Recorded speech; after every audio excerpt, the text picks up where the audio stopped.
The council chamber fell silent when the hologram appeared. 12 alien species sat around the curved table, their different eyes all fixed on the rotating image of a dark red planet. Lightning storms covered its surface. Volcanoes glowed like wounds. Even through the hologram, it looked angry. "Nexus 7, said the council speaker, a tall being with silver skin and 4 arms. Class 15, the highest danger rating ever recorded. Commander of the species leaned forward in her seat. She had served the Galactic Council for 30 years. She had seen dangerous worlds before, but something about this one made her scales itch with unease. We have sent 9 expeditions, the speaker continued. None returned, ships found empty, crews vanished, recording devices destroyed. We do not know what killed them. We only know that Nexus 7 does not allow visitors to leave. A murmur passed through the chamber. Noticed that several council members had already pulled up evacuation routes on their personal screens.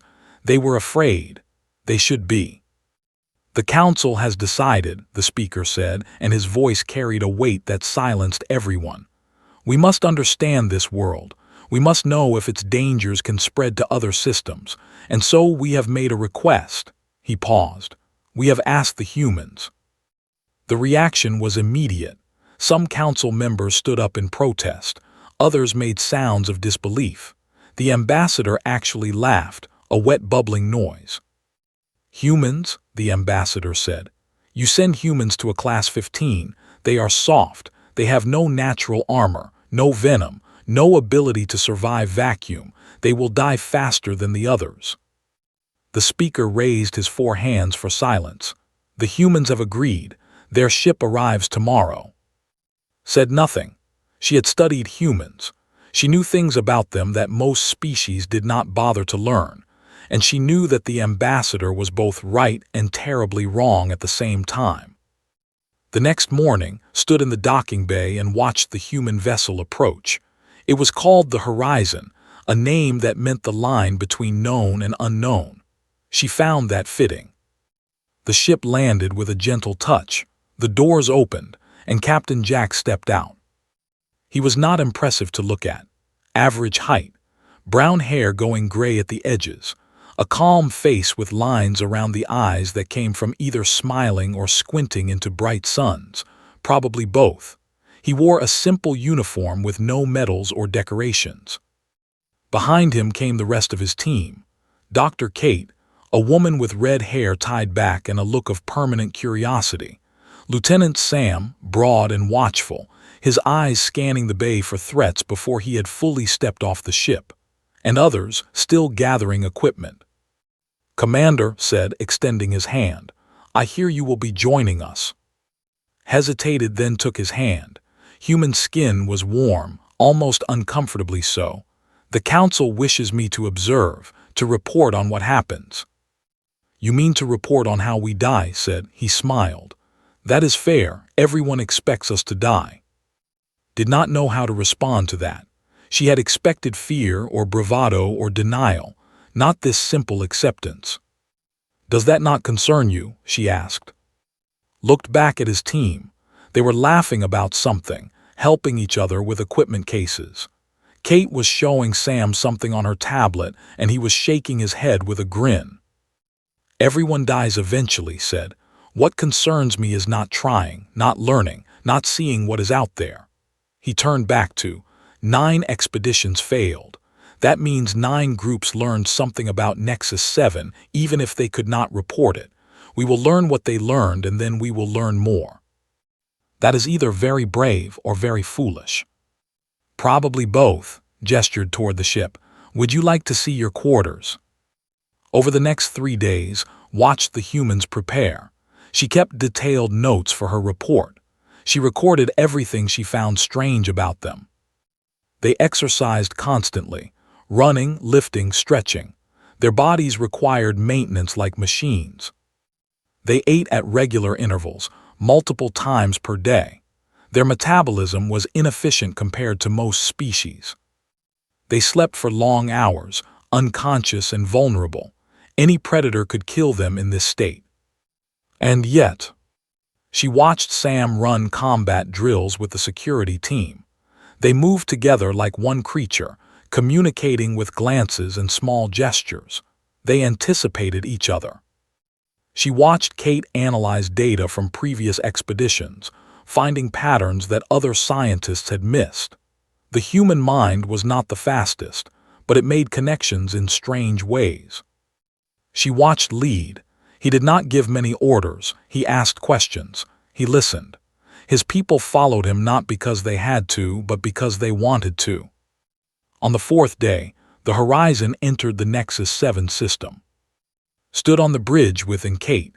They showed the planet in full detail now, no longer a hologram. It was worse than she had imagined.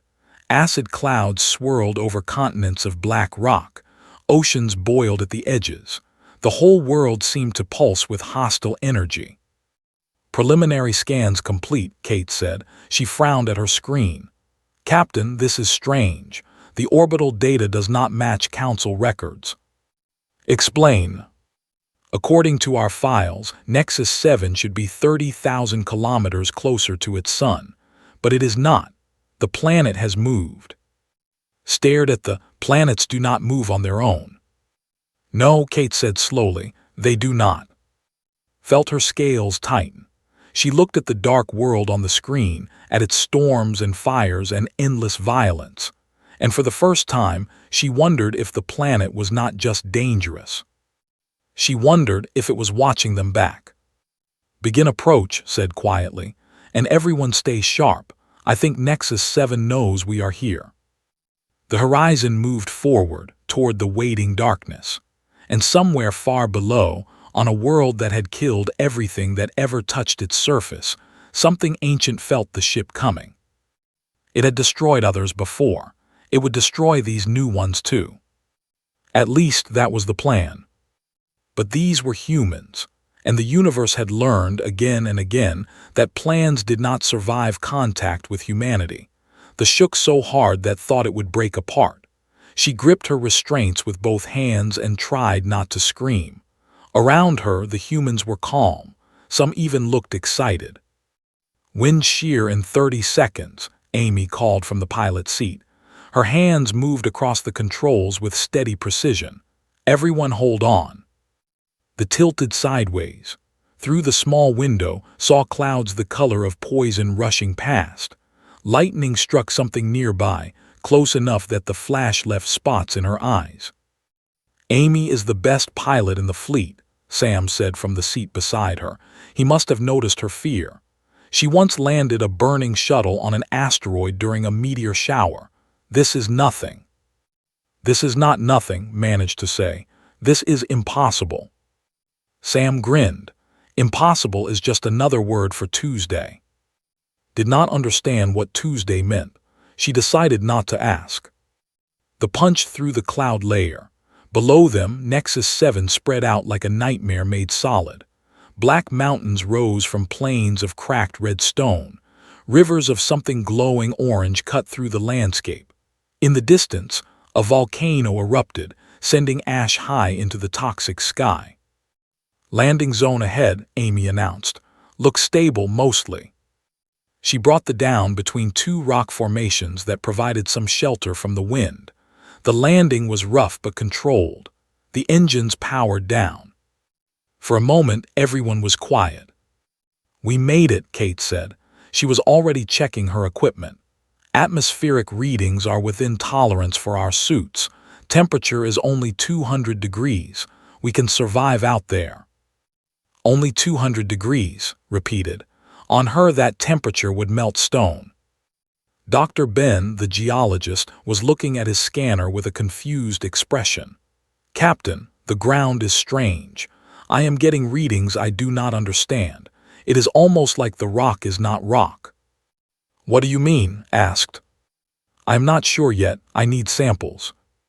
Nodded. "All right. Standard exploration pattern. Kate and Ben collect samples. Sam take and establish a perimeter. Amy stay with the ship. You are with me." They stepped out onto the surface of a Class 15. The heat hit immediately, even through her suit. The air smelled like metal and burning. The ground beneath her feet vibrated slightly, a constant low tremor that made her uneasy. Around them, the landscape was hostile in every direction. Sharp rocks, unstable ground, pools of liquid that bubbled with toxic gases, and somewhere out there the creatures. They saw the first one within an hour. It came from behind a rock formation, moving fast, 6 legs, armored body, a head with too many eyes and jaws that could bite through metal. It was the size of a ground vehicle, and it was heading straight for Kate and Ben. "Contact left," Sam said calmly. He raised his weapon. "Cover fire." Lieutenant Cross moved beside him, and they opened fire together. The shots hit the creature's armor and did nothing. It kept coming. "Fall back," ordered. "Get to the rocks." Kate grabbed her samples and ran. Ben was right behind her. The creature changed direction, tracking their movement with terrifying intelligence. Then Sam did something unexpected. He stopped running. He stood his ground and shouted at the creature. Not words, just a raw human battle cry, ancient and primal. The creature hesitated, just for a second, but a second was enough. Flanked it while its attention was on Sam. He found a gap in the armor near its neck and fired 3 precise shots. The creature screamed, a sound like tearing metal, and collapsed. Stared at the dead creature, then at the 2 humans standing over it. They were not even breathing hard. "How did you do that?" she asked. "Teamwork," Sam said simply. "It is what humans do."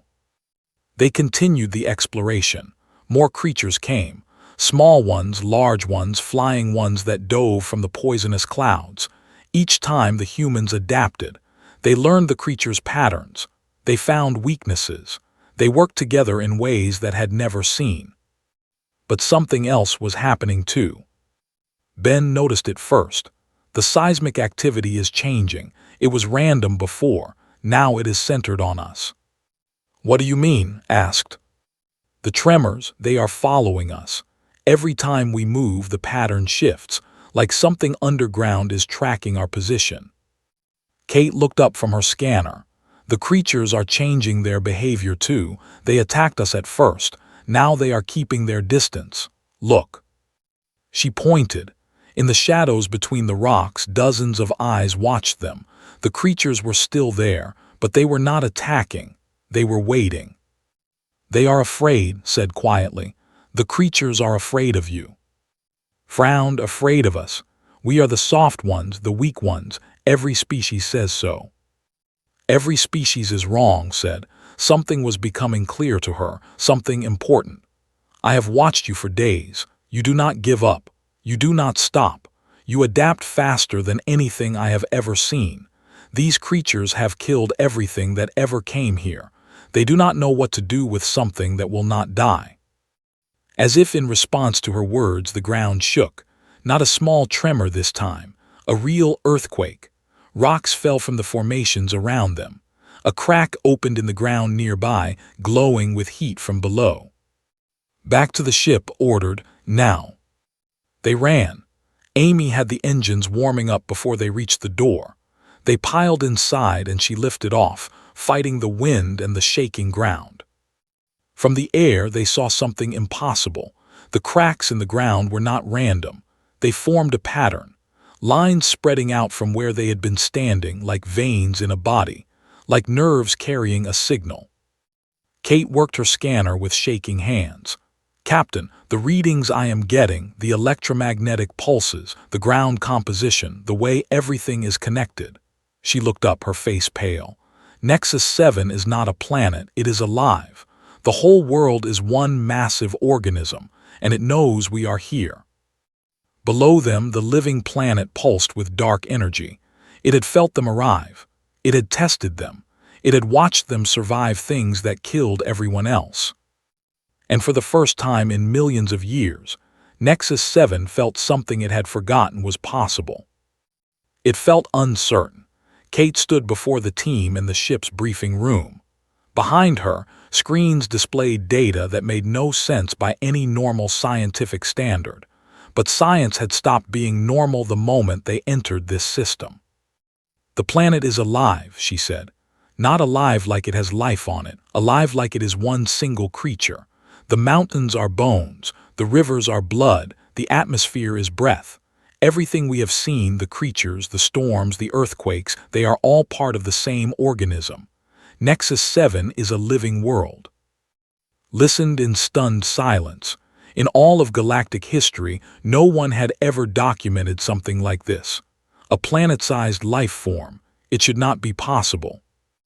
The previous expeditions, said slowly. They were not killed by random dangers. They were killed by an immune system. Kate nodded. Exactly. The planet sensed them as infections. It sent its defenses to eliminate them.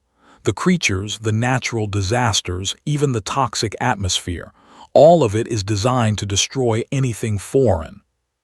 Then why are we still alive? Sam asked. Kate hesitated. I do not know. Something about us is different. Something is making the planet pause. Ben pulled up a geological scan on his tablet. There is more. I found structures under the surface. Old ones. We are talking millions of years old. Someone lived here once. Someone who was not killed. A civilization leaned forward, on a class 15. Not on it with it. I think they lived in symbiosis with the planet, together, partners. Thought about the ancient records in the council archives. Old stories about worlds that were alive. Legends that no one believed anymore. Maybe they should have believed. If they lived in peace with the planet, she said, what happened to them? Where did they go? Ben shook his head. I do not know, but we might find answers if we go deeper. The structures are concentrated about 100 kilometers north, underground. Looked around the room at his team. Every face showed the same thing. Not fear, curiosity, determination. The human need to know, to understand, to explore even when exploration might mean death.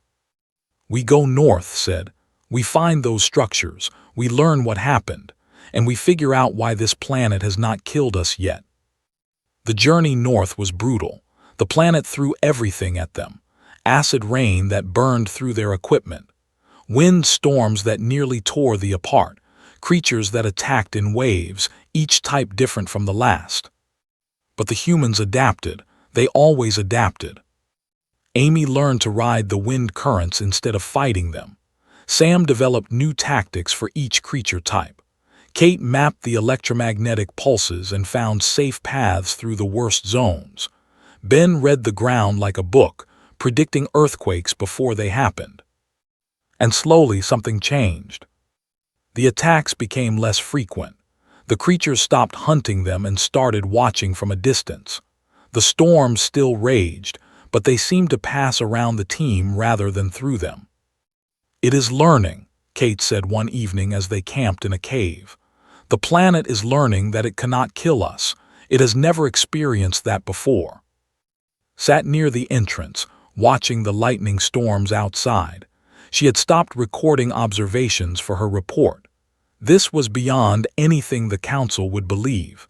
She had to see it for herself. How do you do it? She asked. How do you survive things that kill everyone else? Sam was cleaning his weapon nearby. He paused and thought about the question. We do not know how to stop, he said finally. Other species, when things get hard enough, they retreat, they surrender, they accept death. Humans do not have that switch. We just keep going until we win or we die, and we are very hard to kill. That sounds exhausting. Sam laughed. It is, but it is also who we are. The next day, they found the entrance to the underground structures. It was hidden in a canyon, the opening carved with symbols that had worn smooth with time. The tunnel led down into darkness, into the body of the living world. The team descended carefully. Kate's scanner showed they were moving between massive organs, around neural pathways thick as rivers. The planet was aware of them. They could feel it watching. Deep below, they found the city. It was beautiful, towers of crystal and metal grown rather than built, streets that curved like veins, buildings that breathed with slow rhythm, everything covered in dust and silence, a civilization frozen in time. Found the records. Her universal translator struggled with the ancient language, but she pieced together the story. The people who lived here were called the Harmony. They had formed a bond with Nexus 7 millions of years ago. They cared for the planet, and the planet cared for them. Together, they thrived. Then the outsiders came. His voice shook as she read. They came from beyond the stars, entities of pure hunger. They consumed worlds, drained their life force, and moved on. The Harmony tried to fight, but they were too few. They were destroyed, all of them. Kate touched one of the crystal walls gently, and the planet. It survived, barely, but it learned something from the destruction of its children. It learned that anything from beyond was a threat. It learned to kill everything that came here. It learned to be afraid. The ground trembled, not an attack, something else, something that felt almost like recognition. Looked up at the ancient ceiling. It is listening to us right now. It knows we are talking about what happened. It has been alone for millions of years, Kate said softly, fighting off everything that came near because it was too afraid to let anything close again. It is not a monster. It is a survivor, like us. Above them, the planet that had destroyed 9 expeditions and earned the highest danger classification in galactic history felt something strange. These small creatures with their soft bodies and short lives had found its oldest wound. They understood its pain.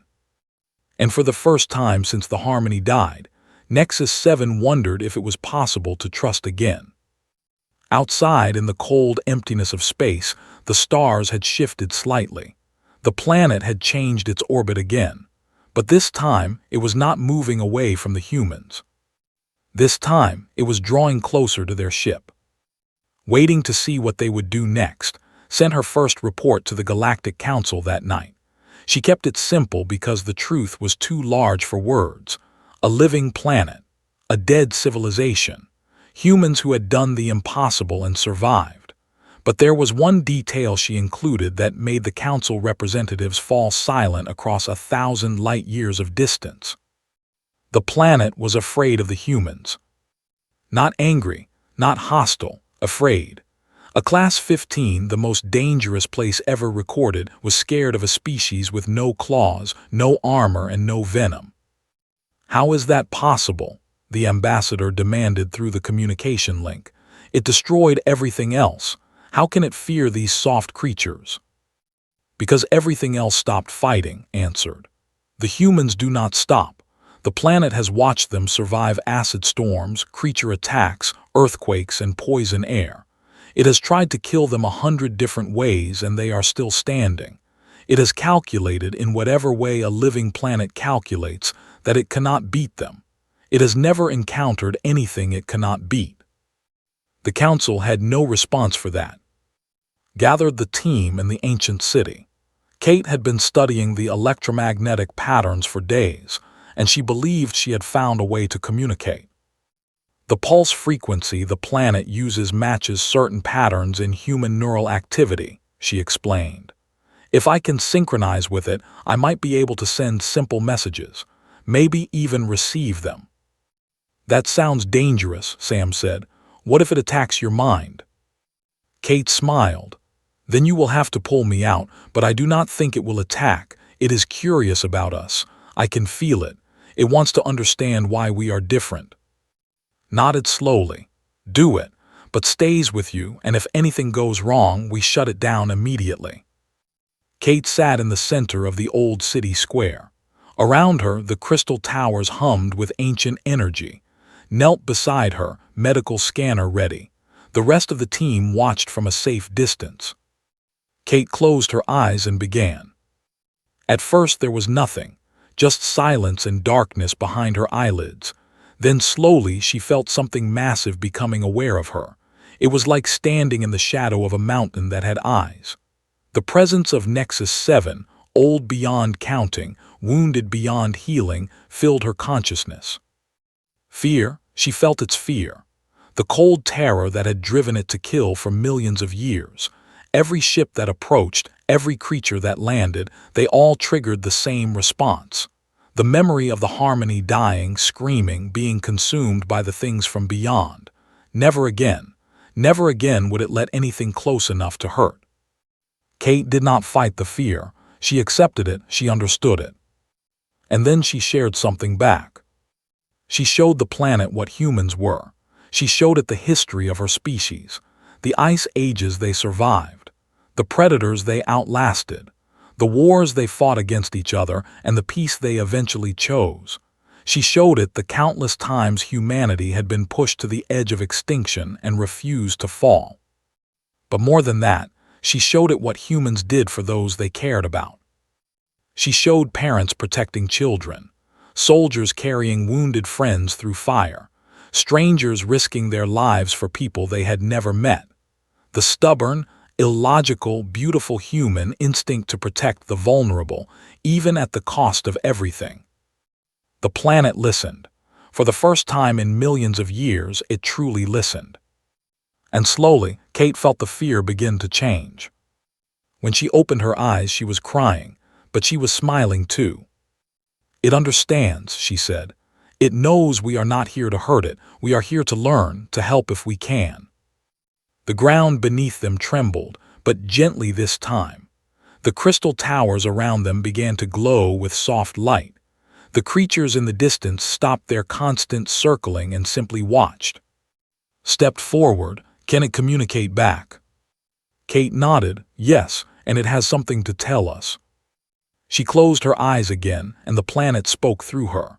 The voice was strange, ancient, translated through layers of consciousness that made it sound like thunder and whispers at the same time. You are not like the others. You do not break. You do not surrender.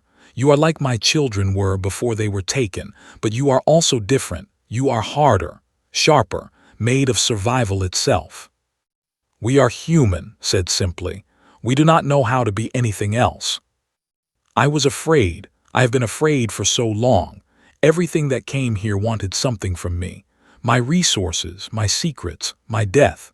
I killed them all because I could not risk another loss. I could not survive another loss. Stepped forward. What happened to your children was not your fault. You could not have saved them. I know, but knowing does not stop the pain. It never stops. Kate felt the planet's ancient grief wash over her. Millions of years of loneliness.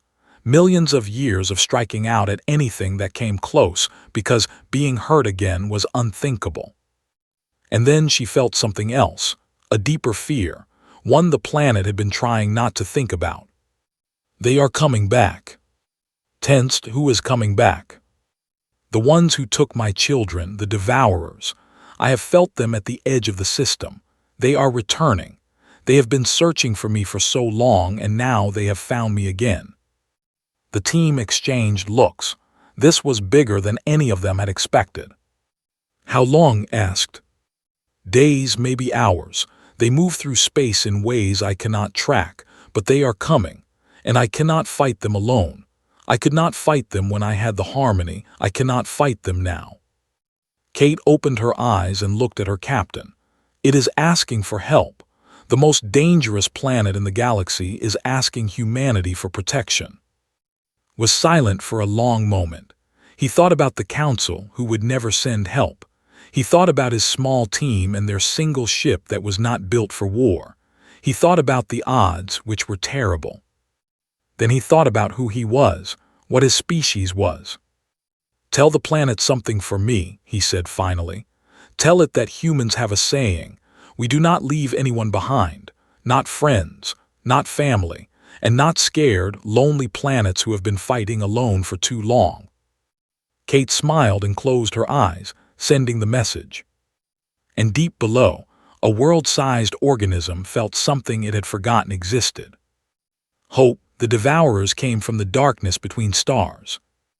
They were not ships in any normal sense. They were alive, vast creatures of hunger and shadow that drifted through the void searching for worlds to consume. They fed on life energy, draining planets until nothing remained but dead rock. They had destroyed thousands of civilizations across millions of years. They were ancient beyond measure. And they had finally found Nexus 7 again. stood on the bridge of the horizon, watching the scanner display fill with contacts. Dozens of devourers, each one larger than a city, sliding into the system like predators approaching wounded prey. "The Council has refused our request for support," reported. Her voice was steady, but her scales had turned pale. "They say defending is not worth galactic resources. They recommend immediate evacuation." Did not take his eyes off the display, and leave the planet alone after it trusted us. "Captain, we are one ship. We are not equipped for combat on this scale. Logic says we should retreat." "Logic can go to hell." Sam stepped onto the bridge fully armed. Behind him came Ben and Kate. They had heard the news. They had come anyway. "What is the plan?" Sam asked. Finally turned to face his team. These were his people. They had followed him into the deadliest place in the galaxy and survived. They deserved the truth. "The plan is insane," he said. "We are going to defend a planet against an armada of ancient monsters using one research vessel and whatever we can put together in the next few hours. We will probably die. I will not order anyone to stay." No one moved. "We are not leaving," Kate said simply. "None of us are." Amy spoke from the pilot seat. "I have flown through hurricanes on gas giants and asteroid fields during explosions. Show me where to point the ship." Ben held up his tablet. "I have been analyzing the Devourer energy signatures. They are vulnerable to specific electromagnetic frequencies. If we can boost our output enough, we can hurt them." Checked his medical kit. "Someone has to put you all back together afterward. Might as well be me." Felt something warm in his chest. Pride. Love. The deep bond that formed when people chose to face death together. "All right," he said. "Let us make this planet the worst meal these things ever tried to eat." The next hours were chaos and creation. Kate linked with Nexus 7, coordinating their desperate defense through their mental connection. The planet had been fighting alone for so long, but now it had partners. It began to remember what that felt like. Ben worked with the planet to redirect geothermal energy. Volcanic vents that had been random hazards became weapons, ready to blast concentrated heat at anything that tried to land. Sam coordinated the planet's creatures. Through Nexus 7's neural network, he sent simple commands. For the first time in millions of years, the monsters of the had a purpose beyond killing intruders. They became defenders. Amy plotted attack runs through the atmosphere, using the acid clouds and lightning storms as cover. The planet bent its weather around her flight paths, creating corridors of safety that closed behind her like traps. And did what he always did. He led, he trusted his people, he refused to give up. The first Devourers entered the atmosphere at sunset. They came down like falling nightmares, massive forms blotting out the red sky. Their presence alone seemed to drain color from the world. The ancient hunger that drove them was almost visible, reaching toward the planet's energy like grasping claws. Nexus 7 struck first. Volcanoes erupted in coordinated patterns, sending spears of molten rock into the descending creatures.